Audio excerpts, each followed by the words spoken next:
thought leadership idea that seems simple and easy to you may seem difficult or even impossible to someone who encounters your ideas for the very first time. So, how do you simplify an idea and encourage people to take their first steps towards making change real? Well, that work is at the heart of thought leadership. Today, I sit down with Dr. Marie-Hélène Pelletier, who is the author of the Resilience Plan, a strategic approach to optimizing your work performance and mental health. In today's episode, we'll explore distilling ideas, encouraging action, and creating impact. I'll also speak with Dr. Pelletier about her multidisciplinary approach and how it impacts her thought leadership work. I'm Bill Sherman, and you're listening to Leveraging Thought Leadership. Ready? Let's begin. Welcome to the show, Marie-Hélène. Thank you, Bill. Pleasure to be here. It is an exciting conversation that I'm looking forward to, specifically not only on the topic of resilience as it relates to individuals, but also the intersection of resilience with the work of thought leadership, because I think there's a beautiful overlap of what it takes to get an idea out into the world. Yes, agreed. So my first question for you is, how did you come to the theme of resilience? How did this build from your areas of interest and work? It came from a number of directions certainly coming from psychology on that lens. What's wonderful with resilience is that there's a strong proactive opportunity so that you can catch things earlier, influence them earlier, which is something I've always been passionate about in various ways in my work. So there's that. It's also a term that tends to resonate well with a lot of people I work with in my executive coaching and speaking, who tend to be high performers, professionals, leaders, entrepreneurs. And that's a term that they tend to connect with really well. So yeah, these are some of the forces that brought me to, yes, resilience is a useful focus. You mentioned your audience here. So I think from an executive coaching perspective, it's easier for someone to say, I need to figure out resilience, or I need more resilience, than it is to say, I'm struggling and I'm worrying about being able to carry forward at this pace or handle these problems, Yes. right? And so that first step of getting someone to identify with your topic is a huge one. Mm-hmm. How do you do that? How do you get people to lean in and say, tell me more? Yes. I think it's coming from this audience of high-performing individuals, knowledge, like constant quest to find their edge or the next edge, the next thing that can allow them to bring even more of what they love to bring in their particular area. And it's probably even more connection now, possibly more than ever, possibly in part with the pandemic that we've gone through, possibly more with artificial intelligence coming in our lives, personal and professional, and therefore making us look even more at what's my human contribution versus an artificial intelligence contribution. So it comes in different ways, but ultimately it often lands on some version of that's your edge. That leads to an interesting question. Is resilience a skill, a strategy? I know the title of the book leans in on plans, or is it even a trait from personality? So let me throw that question to you. Is it something we're born good at? Is it something we develop over time? How have you seen that, and where do people respond? Yes. So it is not a personality trait. We tend sometimes to think of it this way. It's actually a trap if we do, because if we think it's innate in us as part of our personality, then of course there's no reason to actively nourish it or invest in it, right? And that's when we're actually even more at risk. But we know from research that no, it's not a personality trait. It is influenced by personality. I could see it tied to emotional stability, for example, right? yes, connected with emotional intelligence, emotional stability. Yes, it's connected with openness also. So the more we're optimistic, the more we may tend to be more resilient. But our resilience, the reality is that it's not a personality trait. So therefore, it will fluctuate in time. Mm-hmm. And therefore, it is something we can influence. And that's where I'm coming in and saying, we need to be strategic about it, the same way we're strategic about any important goal we have, say, in our business, launching a new product, launching a new service. So these same approaches work very well for us to look at our resilience on the personal level. And there's an intersection there that you just presented that I want to call out. One is the academic side. What does the research, what does the literature say on resilience? What do people need to do to be successful? But often that information gets trapped in an academic journal versus the poor practitioner who's out there running a business, or they're in the organization somewhere and they just feel the weight of the world on them. And so there's this researcher, practitioner, end user divide. Yes. That often happens. There is. And you know what gets trapped also? So yes, I agree. Some information gets trapped in the journal. That's one. But also what happens is whatever is written in that journal, most of the time does not also take into account the context that we may be in here, where that particular thought leader, individual in charge of a team, in charge of an organization or whatever. And that context is extremely important. You can have the most wonderful recommendations here in the academic literature, valid, supported, solid, yes. And you've got you and I here trying to, knowing at times actually this information, but feeling so stuck in how do we actually bring this in the reality of our context. So these are two pieces that need to translate. Well, and as you mentioned that, I think about the challenge of recruiting populations for research, right? And so how so much research literature is based on university students because they're an accessible population. Whereas if you talk about context for you or I or anyone else who's further along in their career, the stressors that we have are not the stressors that a typical undergraduate in their early 20s face. That's right. So very different stressors. And there is also research about these types of stressors, even then. So even if we know and understand, let's say the stressors that are more particular to people in more senior leadership roles and all this, also very helpful. And we do have some good knowledge there. Ultimately, here, we need to digest all this in a way that allows us in an extremely busy and demanding schedule. How do we make this happen? And that's where, in my work with professionals and leaders, I started saying, you know what, we're going to use the same approaches we're using in strategy and business, because that makes sense to you. It's also useful in a practical way and allows us to lend these observations, recommendations, more clarity on what stressors you may be facing. All of this allows us to bring it in a way that then we can use to make a difference for ourselves and people around us. So I hear multiple hats that you're wearing, right? At the same time, I'm hearing an academic and a clinical hat.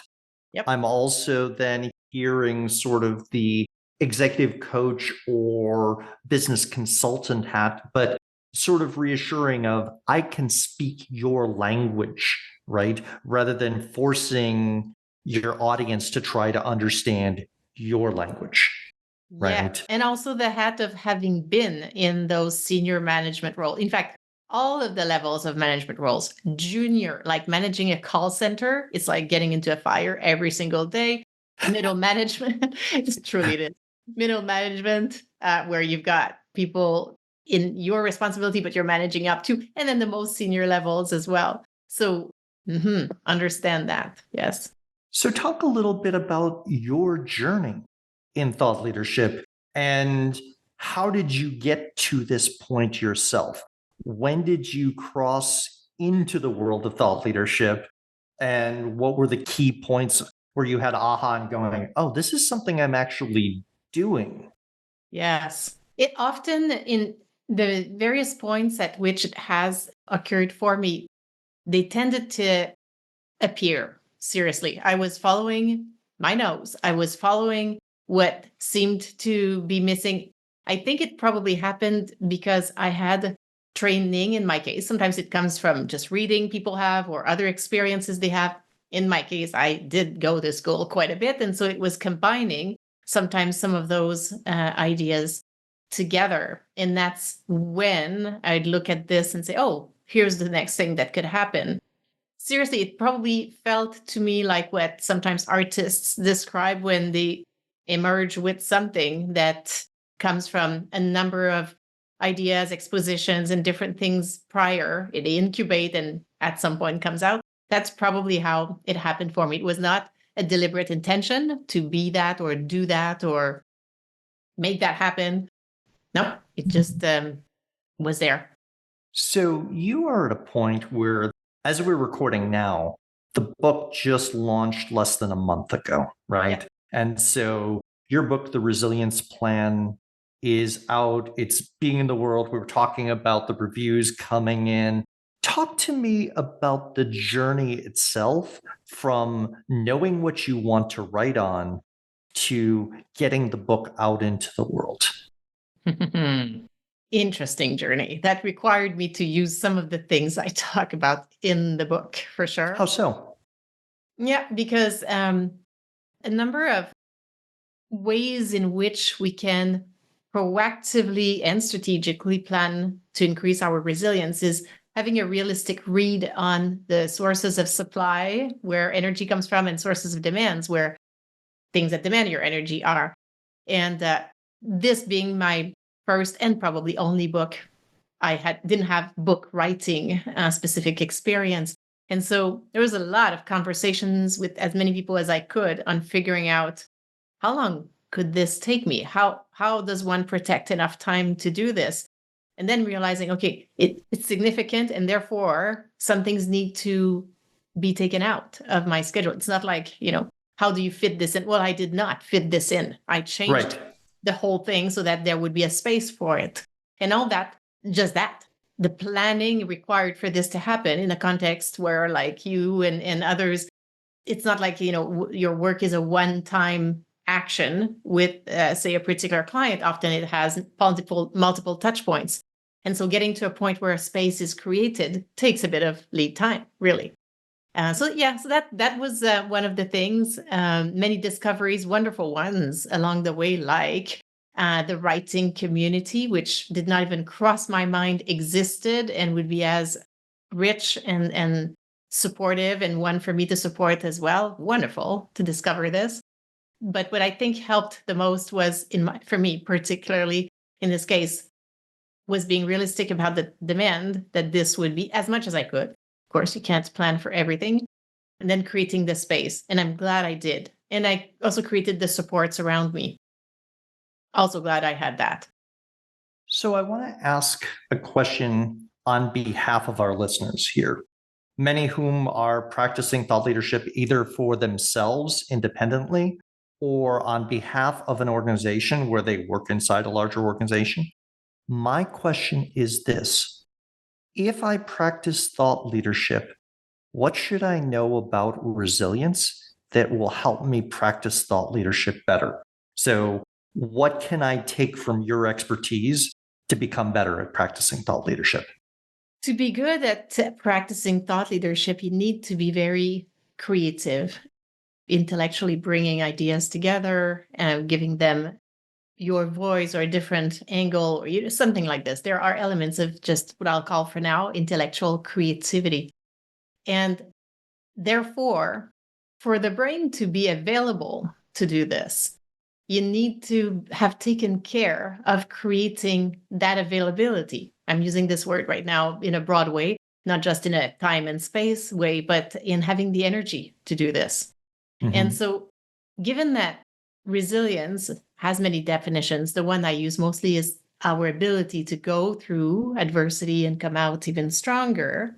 And given that all of us, regardless of, say, our particular role right now, we have demands in all areas of our lives, personal, professional. Some demands we're really excited to have. There are still demands.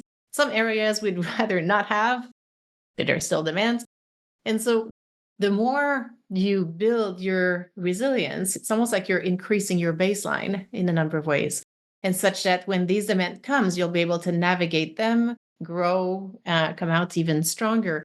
And with this, what this means is you'll have more availability, coming back to this word, for the creativity you need to have. If you don't, your resilience is much lower. Then your resources are going to dealing with all the demands and all this. There's not much left to be creative over here. You spend more time firefighting on demands rather than performing at your best or having time to think or to sharpen an idea or communicate it well. Firefighting and going on empty on those demands. So not only you're firefighting, but okay, I still have some left over to be fabulously creative later this afternoon. No, you're fighting these things, you deplete. And so you sit down to try to do something, you can't even focus. And that's how you wind up binge watching on Netflix or doing whatever you do just to sort of recover some energy then. That's right. Yet if you had a resilience plan and notice you needed to recover, maybe the plan needs to be adjusted such that in a moment of feeling drained like this, maybe instead we turn you to a meditation, which may be a better recovery for your brain, better preparation for being creative than Netflix, which I know is always there for us, but it's not always the best option. Right.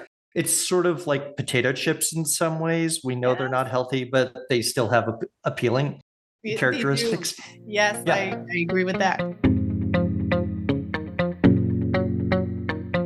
If you're enjoying this episode of Leveraging Thought Leadership, please make sure to subscribe. If you'd like to help spread the word about our podcast, please leave a 5-star review at ratethispodcast.com/LTL and share it with your friends. We're available on Apple Podcasts and on all major listening apps, as well as thoughtleadershipleverage.com/podcasts.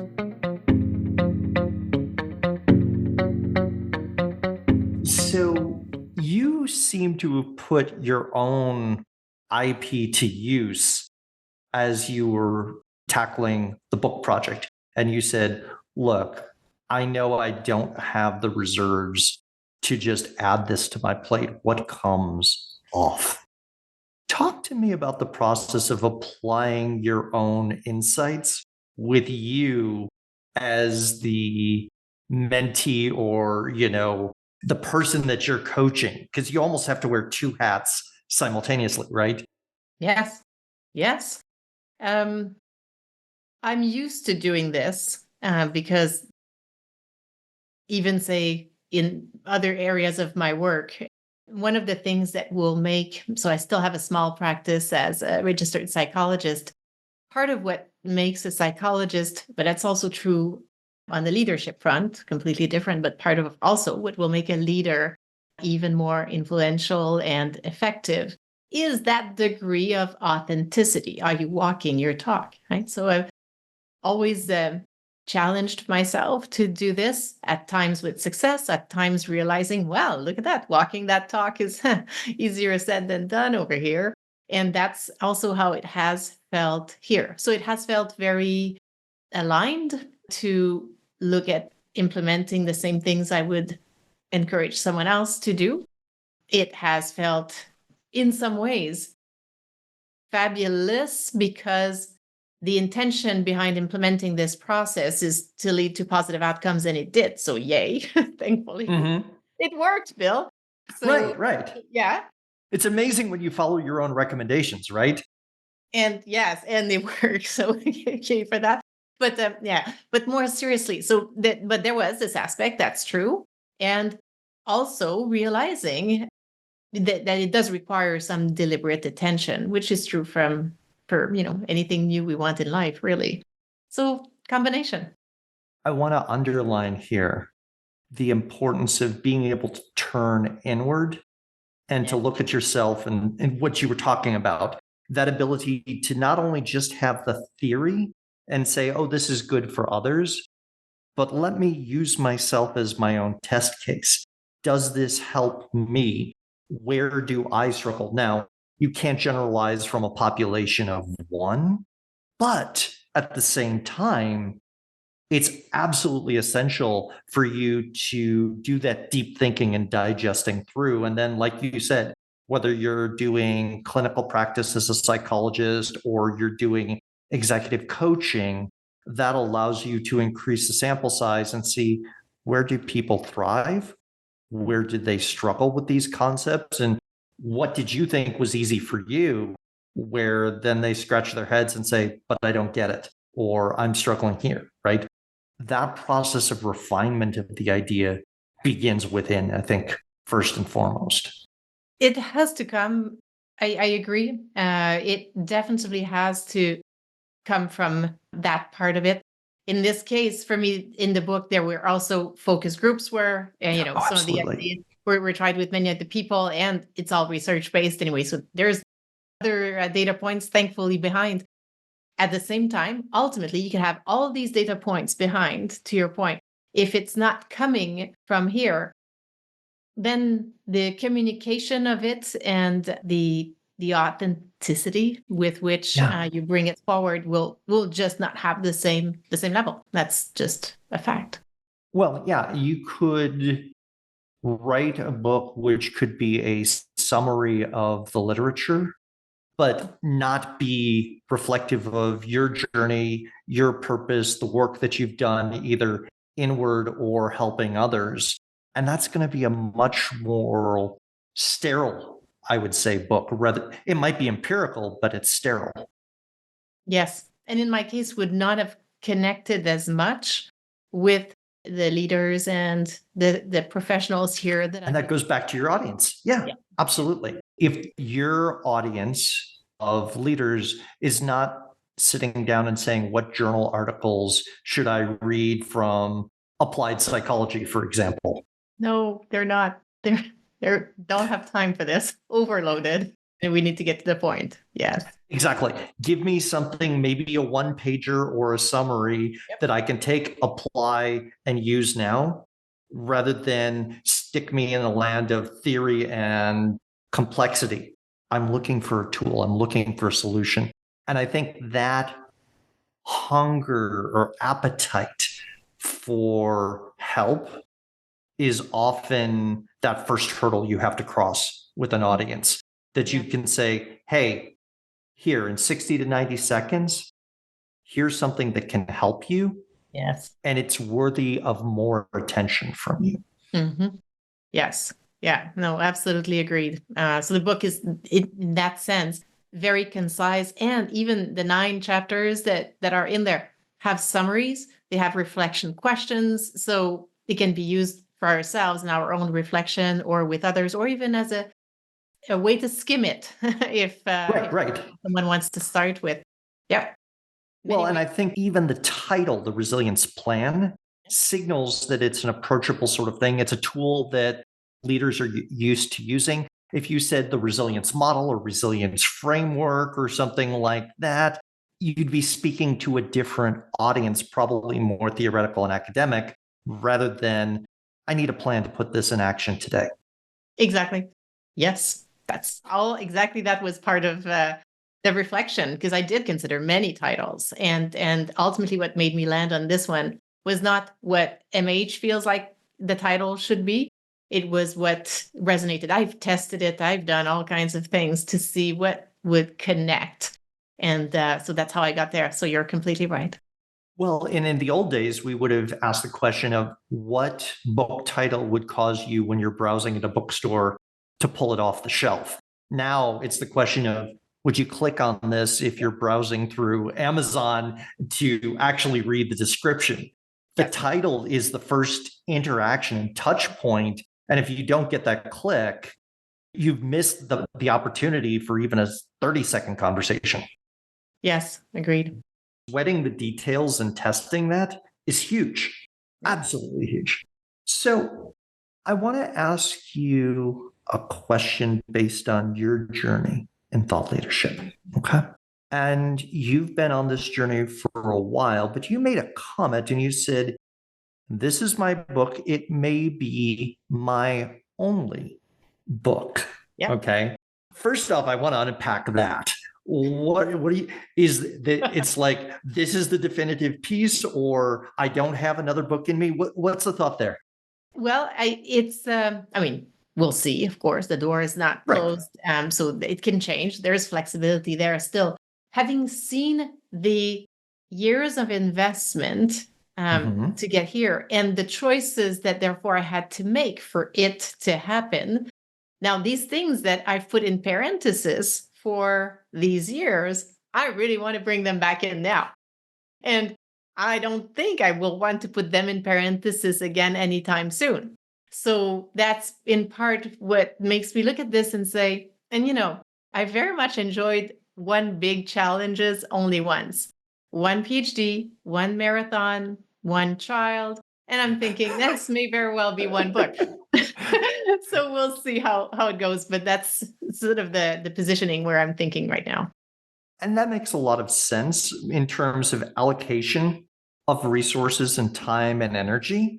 It also, if you think about the book as an asset, if you will, that you've created in the 60, 90 days of a book launch, which you're in now, because you're only 30 days in on the book, this should be an asset for you for 5, 7 years at least that you can recoup some of the time, energy, and effort that you put in. This should be on the harvesting side rather than the, hey, let's jump to create the next book and leave this one behind. Yes, yes, that makes sense from that perspective as well. So let's flash forward a year. If you were to define success on the book, what would it be? Either from doors opened or other pieces. What are you thinking about success? Yes. So first, for the book itself, I hope it just brings even more people to really think strategically, talk strategically, and act strategically about their resilience so they can have it for themselves and also even help others do the same thing. The book itself, I guess you're asking also from my perspective, what I, yeah, The yeah. book, the thought leadership, the whole body of work, The right? whole thing.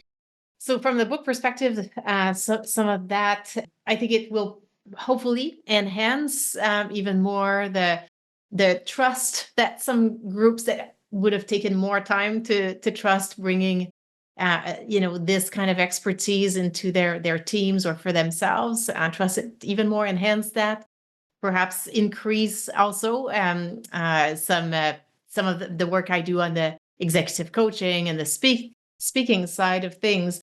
And yes, opening doors also, which in my experience, when I think of that, it often means opening doors I did not even see.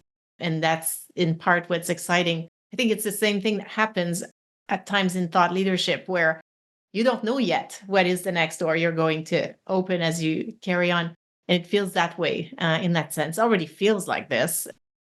Even the fact that I'm having this conversation with you today, had the book not been there, would probably not have had that. And from my perspective, how amazing is this? So just looking forward to all of this. Fantastic. So, my last question, MH, is what advice would you give your younger self Mm. regarding thought leadership? So, knowing what you know now, what would you whisper back to yourself in the past? I probably would say trust it even more, keep going and have fun. Because there were times where it was interesting and all, but there was a lot of really, and so I'm making faces here. But if I could add these pieces of advice, I would. I think a lot of work of getting the idea out there and repeating it again and again, you've got to remember to have those moments of fun and joy.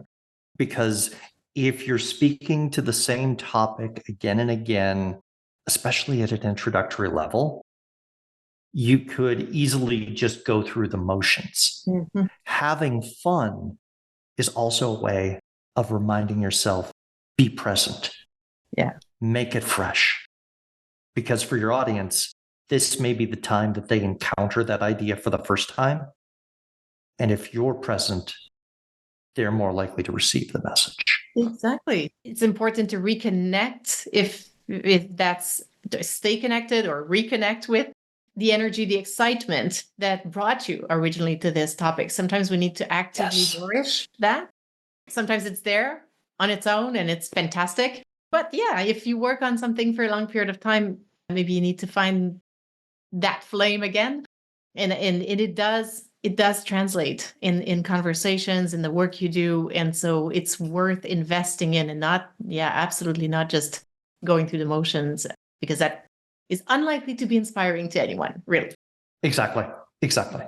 So, MH, I want to thank you for joining us today for a fantastic conversation around thought leadership and resilience. Thank you, Bill. It was great. Thank you so much. If you're interested in organizational thought leadership, then I invite you to subscribe to the OrgTL newsletter. Each month, we talk about the people who create, curate, and deploy thought leadership on behalf of their organizations. Go to the website orgtl.com